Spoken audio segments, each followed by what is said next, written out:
दोस्तों अभी हम डिस्कस करेंगे product of vectors. Basically addition और सब्ट्रैक्शन के बारे में मैं आपको बता चुका हूँ। दो वेक्टर का एडिशन कैसे हम निकालते हैं, सब्ट्रैक्शन कैसे हम निकालते हैं। अब हम बात करते हैं प्रोडक्ट ऑफ वेक्टर्स के बारे में। बेसिकली वेक्टर का जो प्रोडक्ट होता है उसको दो टाइप का होता है। First is the scalar product,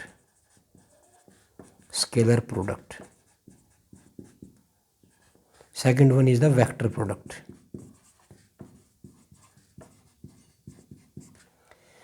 इसको बोलते हैं डॉट प्रोडक्ट और इसको बोलेंगे क्रॉस प्रोडक्ट। इसको सिंबल देते हैं डॉट का, इसको सिंबल देते हैं क्रॉस का। ठीक है, एक बच्चे ने मेरे से पूछा, सर जो ये स्केलर प्रोडक्ट है या डॉट प्रोडक्ट है, इसका फिजिकल सिग्निफिकेंस क्या होता है?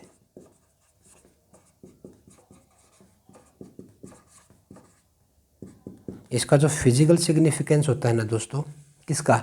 डॉट प्रोडक्ट का।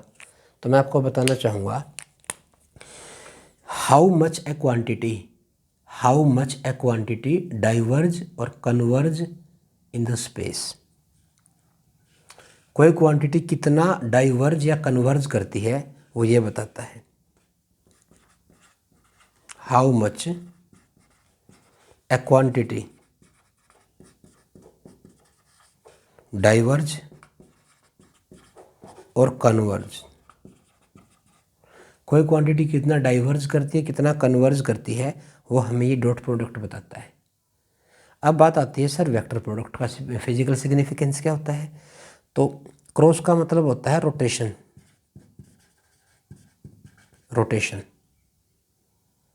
ठीक है, तो क्रॉस प्रोडक्ट का या वेक्टर प्रोडक्ट का the physical significance is simply how much A quantity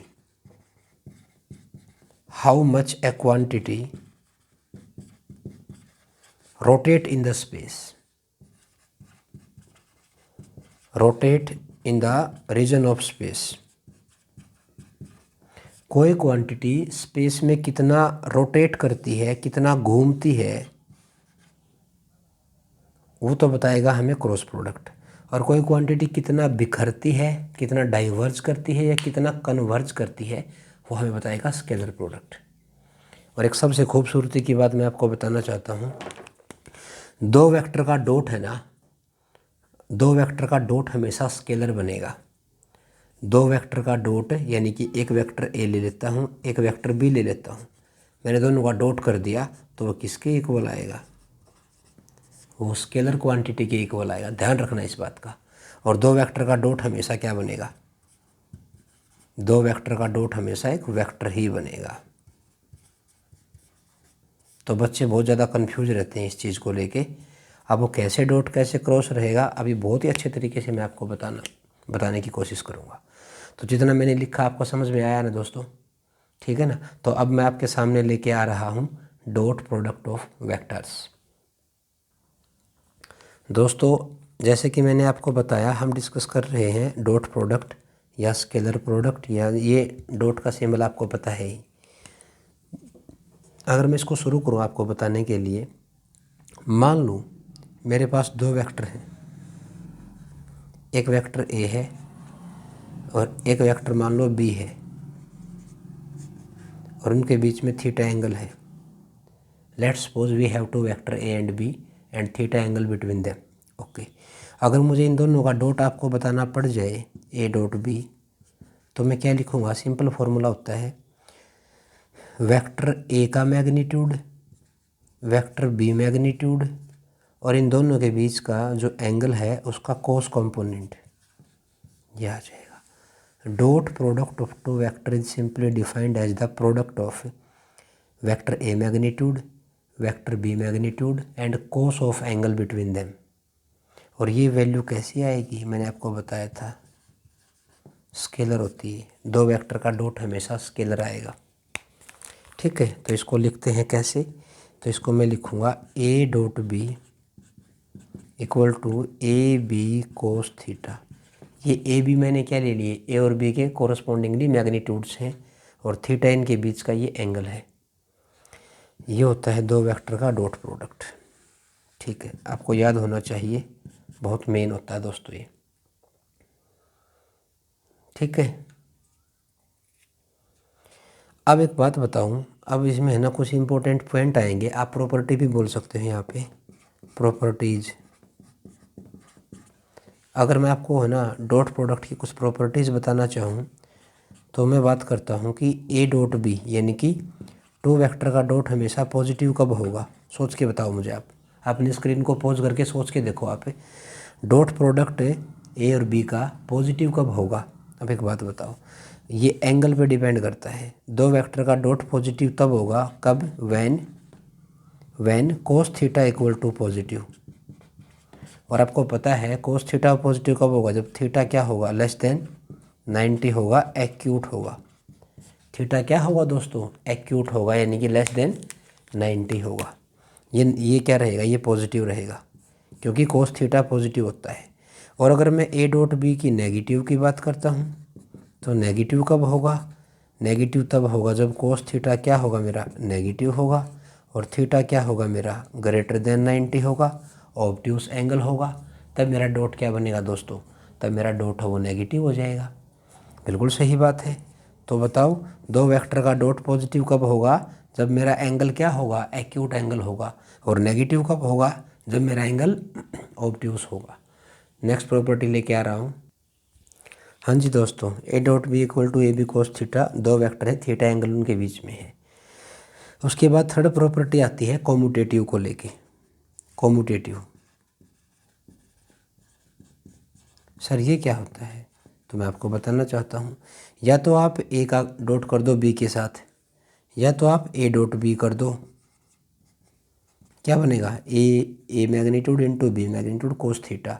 या आप क्या करोगे, पहले बी करो फिर डॉट ए करो, दोनों इक्वल आएंगे, यानी कि तो मैं लिख सकता हूँ A dot B equal to B dot A. We conclude that the dot product of two vector is commutative in nature.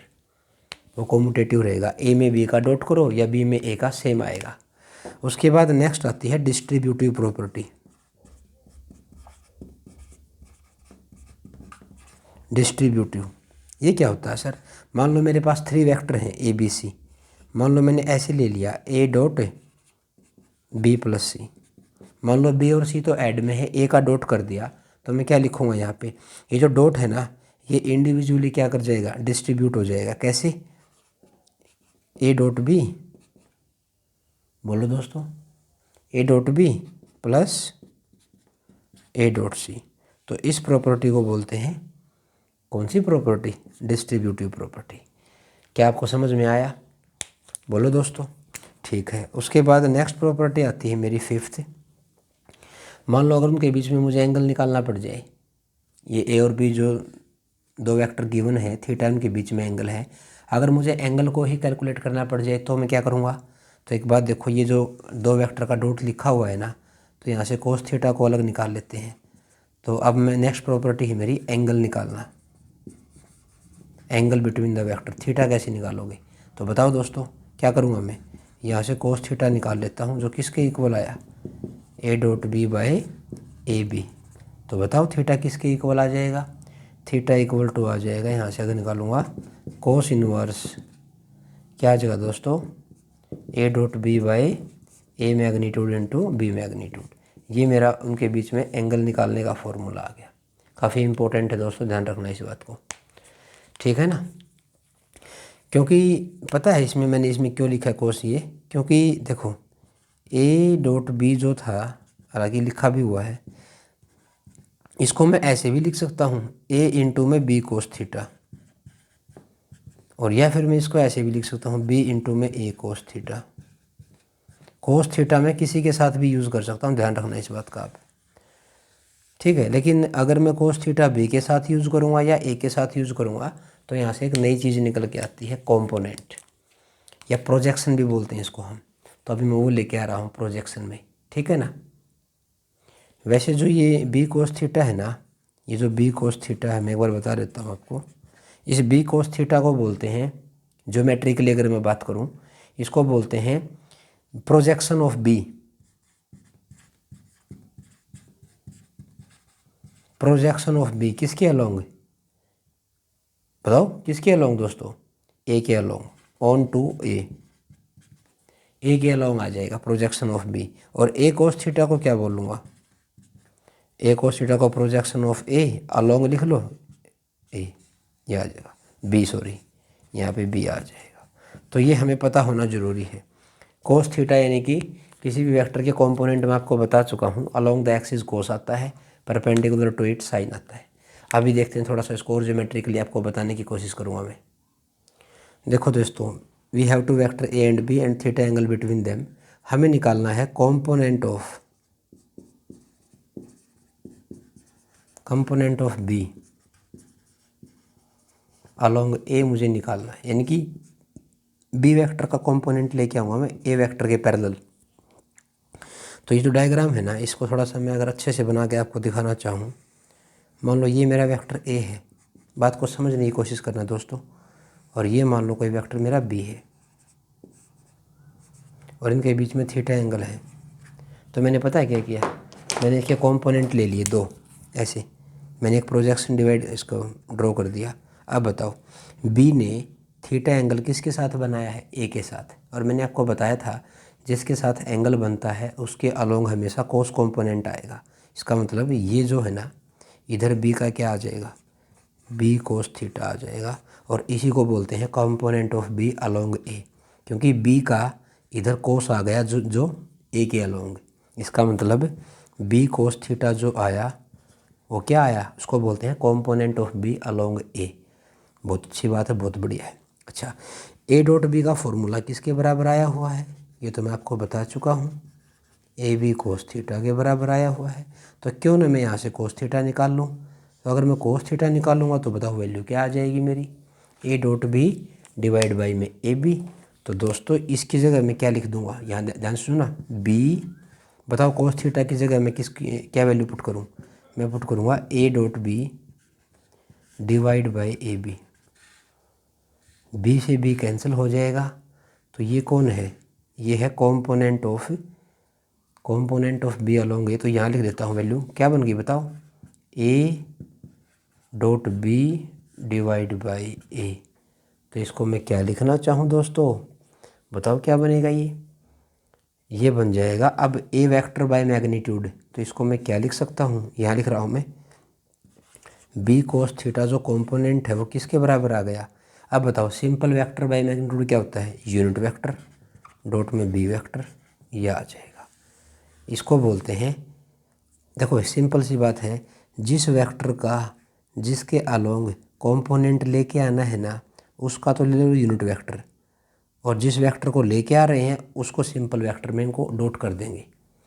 Unit vector किसका लेना है हमें, जिस वेक्टर के अलोंग कंपोनेंट लेके आ रहे हैं। अगर मैं सिमिलरली बात करता हूँ, अब मैं अगर किसको ब्रेक करूँ, अगर मैं इधर कौन था, इधर तो बी था, इधर कौन है, इधर ए था, बोलो दोस्तों। तो बताओ ये थीटा एंगल था, तो अब की बार मैंने किसका प्रोजेक्शन ले लिया, अब की बार मैंने ए को ब्रेक कर दिया। तो बताओ ये कितना आ जाएगा, ये कितना आ जाएगा, इसको बोल देंगे ए कोस थीटा जो बी के पैरेलल है। तो इसका मतलब अगर मैं ए कोस थीटा निकालना चाहूँगा तो वो किसके बराबर आ जाएगा, सिंपली क्या लिखूँगा यहाँ पे मैं, बताओ दोस्तों क्या क्या वैल्यू पुट करूँ मैं लिखूँगा A dot B unit vector. ध्यान रखना भाई, इसको भी आप ऐसे ही निकाल सकते हो जैसे इसको निकाला। अपनी स्क्रीन को अच्छे से पॉज करो और इसको लिखने की कोशिश करना दोस्तों, बहुत ही अच्छे तरीके से मैं आपको बताने की कोशिश कर रहा हूँ। दोस्तों अब मैं बात करता हूँ, कुछ प्रॉपर्टी ही है मेन पॉइंट में हम आपको बोल सकते हैं। स्केलर प्रोडक्ट मैक्सिमम कब होगा ये बताओ मुझे, जब मेरा कोस थीटा मैक्सिमम होगा। और आपको पता है कोस थीटा की मैक्सिमम वैल्यू कितनी होती है, +1। वो थीटा की किस वैल्यू पे आएगी, 0 डिग्री पे। तो मैं अगर इसको मैक्सिमम वैल्यू देना चाहूँ तो बताओ ए डॉट बी की जो मैक्स वैल्यू हो किसके बराबर आ जाएगी, वो ए बी के इक्वल आ जाएगी। कब होंगे, उनके बीच में कितना एंगल आ गया, 0। तो इसका मतलब वेक्टर कैसे होंगे दोस्तों, वेक्टर आर पैरेलल। क्या होंगे दोस्तों, वेक्टर्स आर पैरेलल, यानी कि जब दो वेक्टर पैरेलल होंगे और उनका हम डॉट अगर परफॉर्म करते हैं तो वो मैक्सिमम आएगा। चलो ठीक है। अच्छा 0 कब आएगा, स्केलर प्रोडक्ट 0 कब आएगा दोस्तों? कब आएगा? जब कोस थीटा 0 होगा। और वो कब 0 होगा? जब थीटा कितना होगा? अगर मैं एंगल की सेंस की बात करूँ 90 डिग्री होगा। 90 डिग्री में वेक्टर कैसे हो जाएंगे? वेक्टर तो सर परपेंडिकुलर हो जाएंगे। इसका मतलब है क्योंकि कोस 90 तो 0 होता है, तो ए डॉट बी अगर 0 आ गया, इस पर कई बार न्यूमेरिकल पूछेगा दोस्तों, ध्यान से सुनना। अगर दो वेक्टर का डॉट क्या आ गया? 0, इट मीन्स वो वेक्टर कैसे हैं? परपेंडिकुलर टू ईच अदर हैं। कैसे वेक्टर हैं दोस्तों? वो एक दूसरे के परपेंडिकुलर हैं, उनको बोलते हैं ऑर्थोगोनल वेक्टर। क्या बोलते हैं दोस्तों? ऑर्थोगोनल वेक्टर बोलते हैं, ठीक है ना। तो दो ऑर्थोगोनल वेक्टर का जो डॉट होता है वो हमेशा क्या आएगा? वो 0 आएगा। अरे बोलो दोस्तों, कर लोगे ना आप इसको? अब सुनो भाई, अब मैं वेक्टर का डॉट करूँगा खुद के साथ। ए dot product of A vector by itself, तो किसके इक्वल आएगा? मान लो एक वेक्टर ए था, तो अगर मैं ए वेक्टर का ए के साथ ही क्या कर दूँ? डॉट प्रोडक्ट कर दूँ, तो किसके इक्वल आएगा? तो मैं लिखना चाहूँगा dot product of A vector by itself, itself dot product, itself यानी कि खुद के साथ, यानी कि ए डॉट ए। अब ए डॉट ए में क्या है? दोनों के दोनों वेक्टर तो दोस्तों पैरेलल हो गए। तो क्या लिखूँगा मैं? इसको लिखूँगा A magnitude into A magnitude into cos of, ये तो 0 आ जाएगा। तो कोस 0 कितना होता है? 1। तो यानी कि क्या आ जाएगा? ए के मैग्नीट्यूड के स्क्वायर आ जाएगा। तो दो वेक्टर का जो डॉट होता है वो खुद के ही मैग्नीट्यूड के स्क्वायर के इक्वल आ जाएगा। अगर मैं बात करता हूँ यूनिट वेक्टर के लिए, किसके लिए दोस्तों? अगर मैं बात करता हूँ यूनिट वेक्टर के लिए, तो मान लो मेरे पास कोई एन कैप है और मैं एन कैप का लेता हूँ साथ सेम के साथ सेम का डॉट प्रोडक्ट। अगर मैं सेम यूनिट वेक्टर का सेम के साथ क्या ले लेता हूँ? डॉट प्रोडक्ट, तो वो भी किसके इक्वल आएगा? अब आपको पता है यूनिट वेक्टर क्या होता है? विच हैज़ यूनिट मैग्नीट्यूड, तो 1 इंटू 1, और दोनों की डायरेक्शन सेम है तो ये भी 1 आ जाएगा, क्योंकि कोस 0 1 होता है, तो फाइनली 1 आ जाएगा। मैं ये कहना चाहता हूँ, अगर मुझे लेना पड़ जाए डॉट प्रोडक्ट किनका? यूनिट वेक्टर के लिए। डॉट प्रोडक्ट अगर मैं वेक्टर की बात करता हूँ यूनिट वेक्टर की, जैसे अगर मैं आई डॉट आई की बात करता हूँ, जे डॉट जे की बात करता हूँ, या के डॉट के की बात करता हूँ, तो देखो आई डॉट आई हमें पता है आई कैप किसके अलोंग होता है? डायरेक्शन को बताता है सर, एक्स एक्सिस के अलोंग। जे कैप वाई के अलोंग, के कैप जेड के अलोंग। बताओ आई डॉट आई दोनों किसके अलोंग है? सर एक्स एक्सिस के अलोंग। थीटा कितना आ गया? 0, तो इसका भी डॉट 1 आएगा, इसका भी 1 आएगा, इसका भी। तो मैं ये कह सकता हूँ dot product of similar vector is always unity, 1 के इक्वल आएगा। और अगर वो ऑर्थोगोनल है, ये तो हो गया पैरेलल के लिए। किसके लिए आ गया दोस्तों? ये तो पैरेलल के लिए आ गया, पैरेलल यूनिट वेक्टर। अगर मैं बात करता हूँ ऑर्थोगोनल के लिए, ऑर्थोगोनल अगर यूनिट वेक्टर की बात करता हूँ सर, वो क्या होते हैं? ऑर्थोगोनल, उनके बीच में एंगल कितना आएगा? 90 डिग्री। तो बताओ आई डॉट जे, उसके बाद क्या लिखूँ दोस्तों?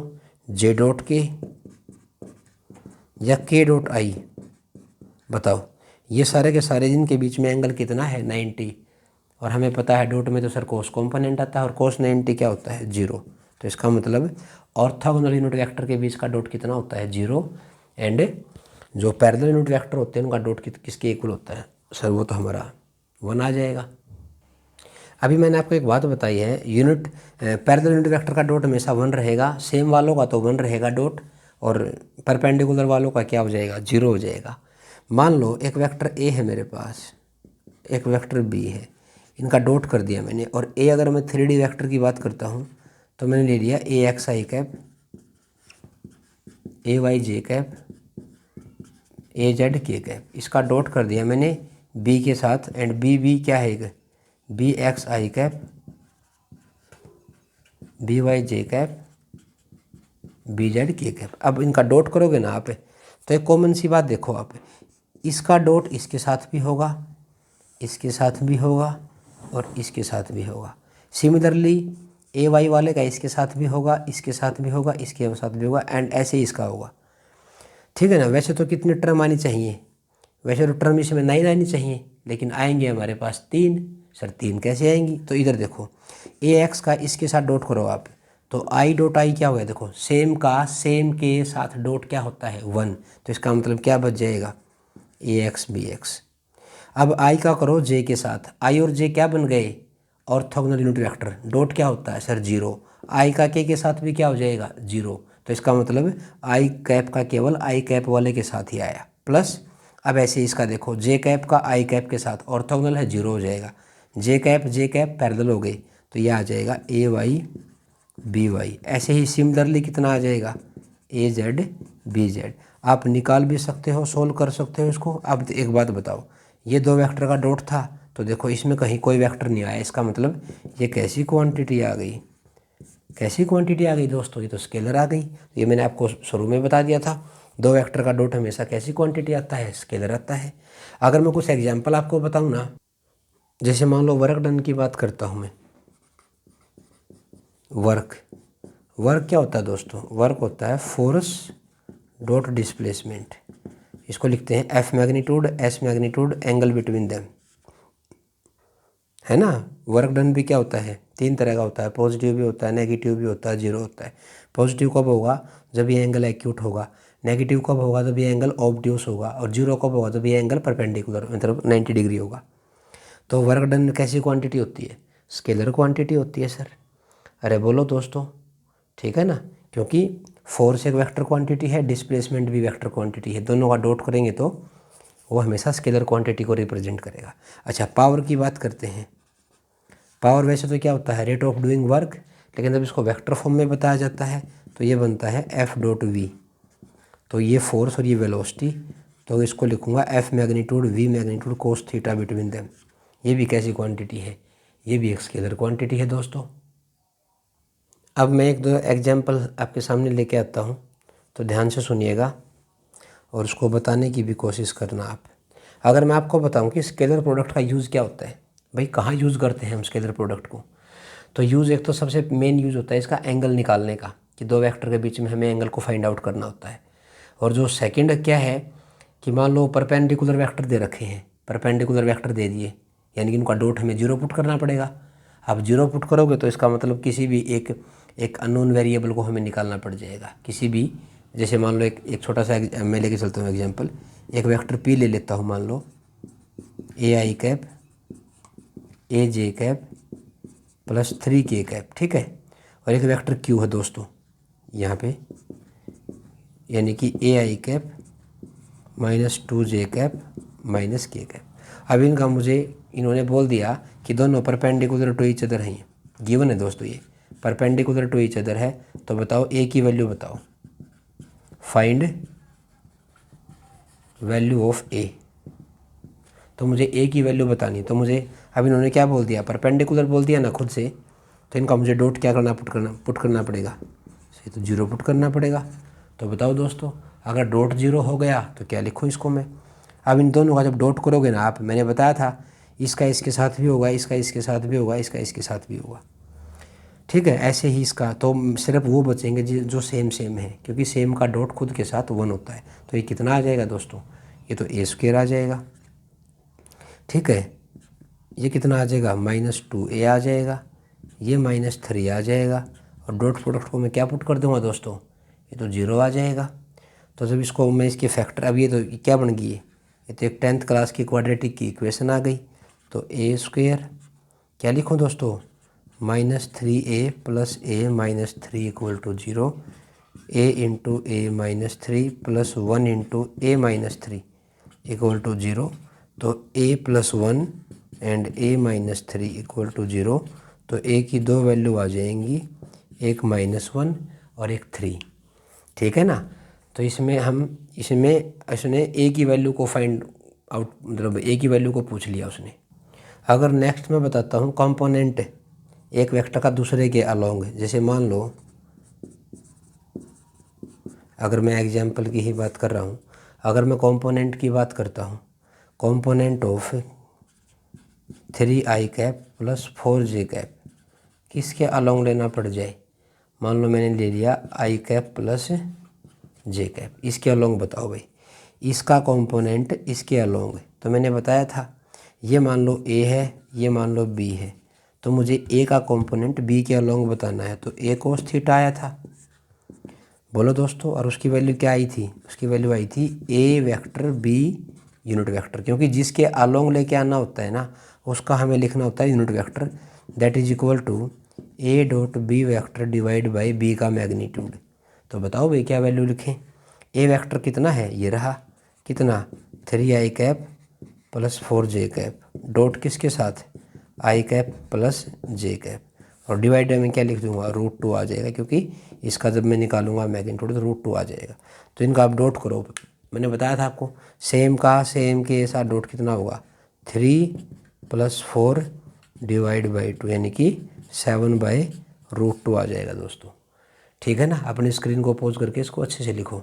अगर मैं थर्ड वैरायटी का एग्जांपल आपके सामने लेके आऊँ एंगल फाइंड आउट करने के लिए, सर एंगल कैसे निकालोगे, हालांकि बता तो चुका हूँ लेकिन एक न्यूमेरिकल लेके भी थोड़ा और अच्छे से आपको बताने की कोशिश करता हूँ। मान लो ए वेक्टर दे दिया दोस्तों हमें आई कैप प्लस जे कैप -2k कैप, और दोस्तों बी वेक्टर दे दिया -i cap plus 2k cap 2j cap plus k cap, इसको माइनस ले लो आप -k कैप। ठीक है दोस्तों, अब इनके बीच में मुझे एंगल फाइंड आउट करना, तो मुझे क्या करना पड़ेगा, कोस थीटा किसके इक्वल होता है, फॉर्मूला बता चुका हूँ मैं, A dot B divide by A magnitude B magnitude. इनका डॉट करो, देखो अब इनको पुट करोगे ना, बताओ कौन कौन से बचेंगे, सर सेम से सेम का डॉट बचेगा, तो ये 1 है ये 1 है, तो ये तो -1 आ गया, फिर जे का जे के साथ यानी कि +2 आ गया, फिर -2 का -1 के साथ यानी कि माइनस माइनस प्लस यानी कि 2 आ जाएगा, डिवाइड बाई ए का निकाल लो मैग्नीट्यूड, किसके इक्वल आ जाएगा ए का मैग्नीट्यूड 1² प्लस 1² प्लस यानी कि -2², अंडरूट अगेन दूसरे का -1² 2² -1²। तो बताओ क्या बनेगा दोस्तों, कोस थीटा किसके इक्वल आ गया, ऊपर आ गया 3 डिवाइड बाई ये देखो 1 + 1 + 4 यानी कि 6 इंटू में ये भी 6 आ जाएगा, तो ये कितना आ जाएगा 36 यानी कि 6 आ जाएगा, 3/6 यानी कि 1/2। और जैसे कि हम जानते हैं कोस थीटा हाफ थीटा की कितनी वैल्यू पे होता है 60 डिग्री यानी कि π/3 आ जाएगा। बोलो दोस्तों, अपनी स्क्रीन को पॉज करके इसको लिखो आप। दोस्तों आज के डिस्कशन में मैं इतना ही डिस्कस करूँगा आपसे। मैं उम्मीद करता हूँ जो भी मैंने आपको बताया डॉट प्रोडक्ट के बारे में आपको अच्छे से समझ में आ गया। तो और इसके साथ मैंने PDF का जो लिंक है इसी टॉपिक का इसके डिस्क्रिप्शन में आपको मिलेगा, आप वहाँ से भी मेरे नोट्स को डाउनलोड कर सकते हो। और प्लीज़ ज़्यादा से ज़्यादा इस चैनल को लाइक शेयर और सब्सक्राइब कर दें, ताकि एक बहुत ही अच्छी तैयारी के रूप में मैं आप लोगों के सामने आ सकूँ। ठीक है ना, जो नीडी स्टूडेंट हैं उनकी हेल्प हो जाएगी दोस्तों। तो please like share and subscribe the channel and press the bell icon, ताकि जो फर्दर नोटिफिकेशन है वो आपको टाइमली मिलते रहें। Thank you so much.